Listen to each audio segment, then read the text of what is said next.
Take media நேயர்களுக்கு வணக்கம். இப்ப பரபரப்பா பேசப்பட்டுட்டு இருக்க திருப்பரங்குன்றம் இஷ்யூ பத்தி தான் இப்ப இன்னைக்கு நம்ம பேச போறோம். வாங்க நிகழ்ச்சிக்குள்ள போயிடலாம். வெற்றிவேல் முருகனுக்கு அரோகரா. சார் எப்பல சார் நீங்க முருகன் பக்தரா மாற ஆரம்பிச்சீங்க? மாலத்தீவு என்ன ஆக்கிட்டாங்க. இந்த இஷ்யூல இருந்து என்ன வந்து முருக பக்தரா ஆக்கிட்டாங்க. என்ன நீங்க சொன்னா ஷாக் ஆவீங்க. நிஜமா நான் ஷாக்கிங்கா இருக்கு. எனக்கும் தான் ஷாக்கிங்கா இருக்கு. நான் முருக பக்தன் ஆயிட்டேன். சார் இப்ப இந்த இஷ்யூ நீங்க எப்படி சார் பாக்குறீங்க? அதாவது நீதித்துறையை மிரட்டி பாக்குது இந்த அரசு. கையாளாக என்ன பண்றது நீங்க பாருங்க. யாராவது நீங்க பாருங்க மாலத்தீவு, எலெக்ஷன் வர நேரத்துல இப்படி யாராவது தீபந்தனையா ஏத்திட்டு போங்கயா போங்கயா அப்படின்ட்டா முஸ்லீம்லாம் வந்து இவங்களுக்கு ஓட்டு போடாம இருந்துருவாங்களா? சொல்லுங்க, இருந்துருவாங்களா? ஏத்திட்டு போட்டுங்க, ஒரு 2 நாள் எரிய போதுங்க, அப்புறம் விட்டுற போறாங்க. இதெல்லாம் ஒரு இஷ்யூ. இந்நேரம் Edappadi will be in CM, he will allow to பத்த வைங்க தீபம் அப்படின்னு போட்டு போயிட்டே இருப்பாருங்க. He is அயன்மேன்ங்க. சார் அப்படி பண்றது வந்து இப்போ அவங்களுக்குன்னு ஒரு வழிபாடு இருக்கு. நம்ம நாள் வந்து முஸ்லீம் வந்து மேல ஒரு வழிபாட்டுல இருக்கு. அந்த நேரத்துல போயிட்டு அங்க போய் நம்ம வந்து ஒரு தீபத்தை ஏத்தி என்னைய வழிபாடு? இங்க எரியுது, அங்க எரியல, அங்க எரியுது, இப்ப அங்க எரிய வைக்க போறோம், அவ்வளவுதானே, சிம்பிள். ஆனா இவ்வளவு நாள் இல்லாம ஏன் இப்ப பண்ணணும்? அதான் பிஜேபி மத கலவரம் பண்ணும். But how to handle this ப்ராப்ளம்ன்றதே அவருக்கு தெரியல. புரியுதா உங்களுக்கு? சார் இவ்வளவு நாளா வந்து அந்த வேல் யாத்திரை அவங்க எடுத்துட்டு போனார்ல, அதுவா இருக்கட்டும், அந்த சிறுமி இஷ்யூவா இருக்கட்டும், அதுக்கெல்லாம் நம்ம முட்டை கொடுத்து பேசிருக்கோம் நம்ம சேனல்ல. இப்ப திடீர்னு இப்படி பேசிட்டு இருக்கீங்க. ஆமா, தட் இஸ் ஒன்ஜான் வயிற்றுக்கு பொழப்பு. உங்களுக்கு புரியுது நினைக்கிறேன். புரியுதுங்களா? இப்போ போன வாரம் தான் இதே இதுல நம்ம தம்பி மாலத்தீவு நான்ல என்ன பேசணும், பிஜேபி ஒரு அயோக்கியத்தனமான கட்சி, பிஜேபி மோசமான கட்சி, வேல் யாத்திரையில மத கலவரம் செய்து அப்புறம் சிறுமியோடைய மதமாற்றம் செய்யறாங்கன்னு அண்ணாமலை எடுத்தாரு, ஃபெயிலியர் ஆயிடுச்சு. அது மட்டும் இல்ல, கந்த சஷ்டி கவசத்துக்காக ஒருத்தர் வீடியோ போட்டா அதுவும் பெரிய கலவரத்தை ஏற்படுத்த முயற்சி செஞ்சாங்க, எல்லாமே ஃபெயிலியர் ஆயிடுச்சுன்னு போட்டோம். பட் இன்னைக்கு நாம ஏன் அவங்களை அடிக்காம நம்ம திமுக அடிக்கிறோம்? தட் இஸ் பொழப்பு மாலத்தீவு.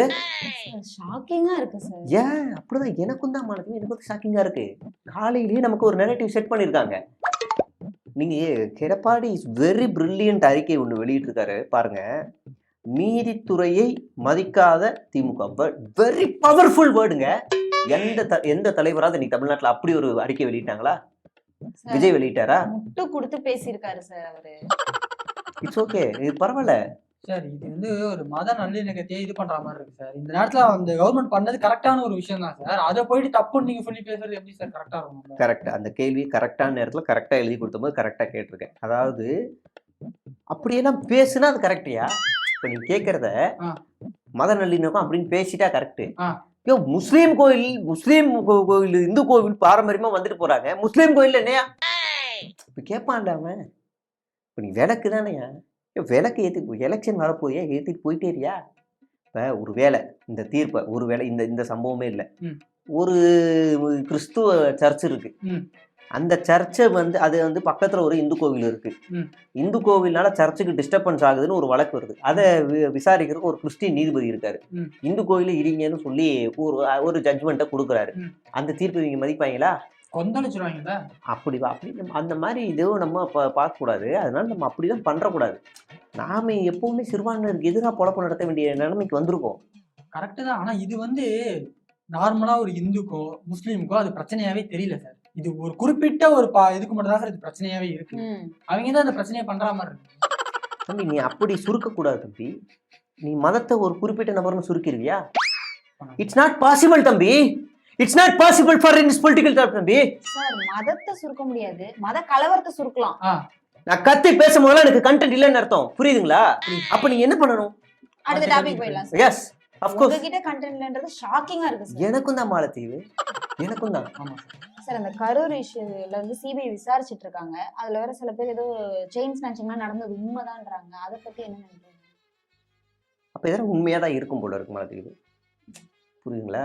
இப்போ நம்ம நாளைக்கு நமக்கு அசைன்மெண்ட் வருது அப்படின்னா நம்ம விஜய் பாசிட்டிவா போய் பேசுவோம், தப்பு இல்லை. பேசணும் நம்ம அது அம்மா பேசுனது தானே. அந்த தற்குறிங்க ஒரு வீடியோ நம்ம புகழ்ந்து பேசுறோம், நம்மள வீடியோ கட் பண்ணி ஃபயர் விடுறாங்க. ஆமா இப்ப வரைக்கும் ஒரு வீடியோல திட்டி பேசுறோம், நம்மள வந்து நம்மள திட்டி கழுவி ஊத்துறாங்க. அவங்கள புரிஞ்சிக்கவே முடியல, தற்குறிங்களா இருக்கிறானுங்க. அதுவும் ரெண்டும் ஒரே ஐடி. ஆமா ஒரே ஐடி. ஒரு நாள் என்ன திட்டுறான், அடுத்த நாள் வாழ்த்துறான், அடுத்த நாள் திட்டுறான், அடுத்த நாள் வாழ்த்துறான். தற்குறிக்கே தற்குறியா இருப்பான் போல. நம்மளும் ஒரே சேனல் தான் சார். முதல் நாள் ஒருத்தவங்க புகுந்து பேசுறோம், அடுத்த நாள் வந்து அது நம்ம வாய், நம்ம டிஃப்ரெண்ட் அப்படி இருக்கும். நம்மள மாதிரியே ஒருத்தன் இயங்குறானமோ ஆச்சரியமா இருக்கு. புரியுது. அப்ப அந்த மாதிரி நம்ம பாக்குறோம். பட் ஆனா அங்க சைன் ஸ்னேச்சிங் நடந்திருக்கா? சொல்றாங்களா? சொல்றாங்க. அப்ப ஏதோ சதி இருக்கு. இருக்கும்ல, இருக்கும். இருக்கு சார். சார் அவர் ஏன் கொள்கை எதிர்த்து எதுவும் பேசவே இல்லை, இன்னும் வாயை திறக்கலையே. வாய் எதுக்கு எதிர்க்கணும்னு கேக்குறேன். என்ன அவசியம் கேக்குறேன். என்னம்மா இது ஒரு விஷயமா? இது ஒரு சாதாரண விஷயம். புரியுதுங்களா? இந்த மேட்ரு ஈஸியா இப்ப நீங்க அந்த இடத்துல எரிச்சிட்டு போட்டுங்க, தீபம் எரிஞ்சிட்டு போகட்டும். எரிஞ்சிட்டு போறதுனால ஒன்றும் ஆயிடாது. மாலத்தீவு ஒன்றும் ஆயிடாது. அடுத்த வருஷம் மறுபடியும் அமைதியா இருக்க போறாங்க. ஏற்கனவே அமைதியா இருந்து மறுபடியும் அமைதியா இருக்க போறாங்க. விட்டுறலாம். பேசுறது ஷாக்கிங்கா இருக்கு சார். எஸ், இப்போ நீங்க அடுத்துல வரணும். ஐயப்பன் கோயில் எல்லாமே சொல்லணும். அந்த கண்டென்ட் எழுதி கொடுத்துருங்க, நீங்க மறந்துட்டீங்க சார். அதாவது தீபம் தானே ஏத்திட்டு போட்டோம் அப்படின்னு நம்ம இப்ப சும்மா இருந்தோம்னா திடீர்னு என்ன பண்ணுவாங்க, தீபம் ஏத்துறதுக்கு தர்கா வந்து தடையா இருக்கு, அதையே இடிங்கன்னுவாங்க. அதுக்கப்புறம் என்ன பண்ணுவாங்க, மதுரை மீனாட்சி அம்மன் கோயிலுக்கு வருவாங்க. அங்க எப்பவுமே அழகர் வந்து ஆத்துல இறங்கிறதுக்கு முன்னாடி ஒரு முஸ்லீம் வீட்டுக்கு போறது வந்து பாரம்பரியமா அவங்க பண்ணிட்டு இருக்காங்க மரபுப்படி. திடீர்னு ஏன் முஸ்லீம் வீட்டுக்கு போகணும், இது இந்துக்கள் மனசு புண்படுது, எங்க மனசு புண்படுதுன்னு அதையும் ஸ்டாப் பண்ணுவாங்க. இப்படி ஒண்ணா நிறுத்திட்டே இருந்தாங்கன்னா ஐயப்பன் கோயில் மாலத்தீவு ஐயப்பன் கோயில் போகும்போது ஒரு தர்காவுக்கு போயிட்டு தான் பக்தர்கள் எல்லாம் போறாங்க. கார்த்திகை தீபம் அன்னைக்கு ஒரு தர்காவுல கார்த்திகை தீபம் ஏத்திருக்காங்க. இந்த மாதிரி நம்ம இப்படி வாழ்ந்துட்டு இருக்கோம். அது மட்டும் இல்ல மாலத்தீவு, திருவண்ணாமலையில வந்து நம்ம தீபம் ஏத்தும் போது நீங்க வந்து பாத்தீங்கன்னா அந்த அங்க இருக்க ஒரு முஸ்லீம் வந்து ஃப்ரீயா அந்த மருத்துவம் எல்லாம் செய்யறாங்களாம். அங்க அதுக்கு ஒரு பேரே இருக்கான். அப்படி இருக்குமோ அதே மாதிரி நம்ம மயிலாப்பூர்ல கபாலீஸ்வரர் கோயில் ட்ரிப்ளிகேன்ல இருக்கிற மசூதியில இருந்து அவங்களுக்கு அன்னதானம், மோர், சர்பத்தி எல்லாமே கொடுக்குறாங்களா. இப்ப வந்து ஒரு 150 வருஷமா நடக்குது தம்பி. இப்ப ஐயப்பன் கோயிலுக்கு மாலை போட்டு போறாங்கல்ல, அப்ப இடுமுடி கட்டும் போது நிறைய முஸ்லீம்ஸ் வந்து அதுல கலந்துக்கிறாங்க. ஆமா, மாரியம்மனுக்கு கூழ் ஊத்திட்டு அளவு குத்திட்டு ஊர்வலம் நடந்து போகும்போது கால் கொதிக்க கூடாது, சூடா இருக்கக்கூடாது, முஸ்லீம் தண்ணி ஊத்தி விடுவாங்க. அந்த காட்சியெல்லாம் பாத்துருக்கோம். ஆமா, அப்புறம் மதுரை பத்தி சொல்லும் போது முஸ்லீம் வீட்டுக்கு போறாருன்னு இல்ல, அழகர் வந்து மீனாட்சி அம்மன் கோயிலுக்கு நடந்து வரும்போது 15 நாளா வரும்போது ஒரு இஸ்லாமியர் பல மதங்கள் கடந்து பல சமூகங்கள்ல எல்லாரும் வரவேற்பாங்க அழகரை. அப்படி ஒரு இஸ்லாமிய பெண்ணும் வரவேற்பாங்க, உற்சாக வரவேற்பு கொடுப்பாங்க. அதெல்லாம் வாங்கிட்டு வரும்போது தாமதமாயிரும், கல்யாணத்துக்கு போக முடியாது. அதனால அவர் ஆத்துல இறங்கி அருள் தருவாரு. அதுதான் வரலாறு. அதனால அது என்ன மரபுனா, எல்லாம் இஸ்லாமியர்கள் தமிழ்நாட்டுல எல்லாரும் ஒன்னா இருக்காங்க அப்படின்னு எடுத்துக்காட்டுறதுடைய ஒரு மரபு. இப்ப ஏன் நம்ம சம்பந்தம் இல்லாம பாசிட்டிவா பேசிட்டு இருக்கோம்? இதெல்லாம் இருக்கு, இதெல்லாம் இல்லன்னு காட்டணும் நம்ம. ஆனா நீங்க கொடுங்க, இடிக்க சொன்னாங்கன்னா இடிங்க. Edappadi will be a CM in 2026 and இது அவருடைய ஃபர்ஸ்ட் கையில் தான் அந்த மசூதி இடிக்கிறதா. கவலைப்படாதீங்க.